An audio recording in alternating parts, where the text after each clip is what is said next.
Hey everyone, this is Tim from Your Six Tech. Today in this video I'm going to show you how to change the resolution of your monitor or your TV with your Windows 11 computer or laptop. This is very easy to do. You could be getting like a black screen issue because your resolution you have in your settings is different from your computer.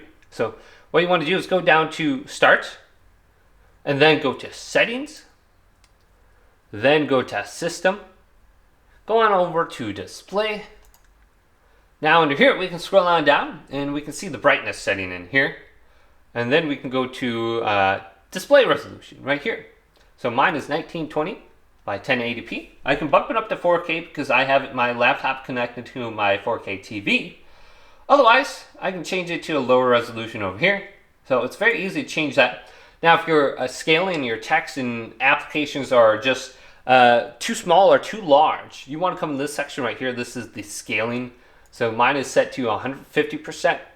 So if your text is way too small, try bumping this up to like 175%, or if you have an option like 200%, something like that, and you'll be able to read everything just a little bit easier. So I can bump this up to 175, and you can see everything is just bigger. On my laptop, it's way too large, but on my TV, it's fine.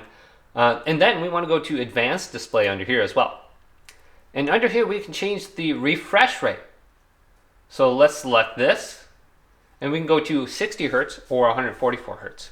And it looks like I have a line of dead pixels or something on my screen. I don't know if that's on the TV or, no, that must be in the application. It moves when I go up and down.